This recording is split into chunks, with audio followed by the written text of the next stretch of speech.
Welcome back to Morbid Canadian Moments. We're headed to the rugged west coast of Newfoundland this evening to a story of isolation, trust betrayed, and a grim discovery in the spring of 1809. Two trappers, Richard Cross and Joseph Rendell, worked for merchants in Rocky Harbor. They often stayed at Joseph's cabin at Shallow Bay, where another trapper, John Peely, was staying, a man about whom rumors lingered from Ireland, where a wife had once passed under strange circumstances. When Cross failed to return home when promised, his sister Sarah Singleton grew worried.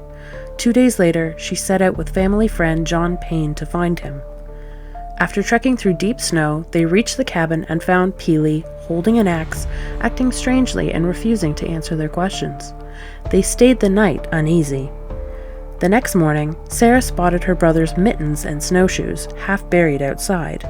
The mittens she had knitted herself. No trapper would ever leave such gear behind. Alarmed, she and John hurried back to Rocky Harbor for help. When they returned with a small search party, they found Peely nearby. At first, he denied everything, but by morning, under pressure, he confessed. He claimed Rendell had threatened him during an argument, so he struck out in anger. When Cross arrived asking questions, Peely struck again.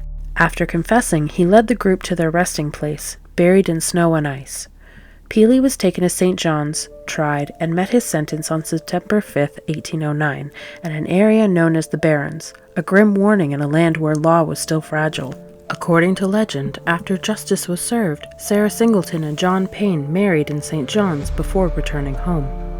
The axe believed to have been used still rests in the museum at Cowhead, the last trace of a crime solved not by the law, but by a sister's resolve. Because on the frontier, life and death, justice and survival were never far apart, and sometimes the only light in the dark was the courage to keep looking.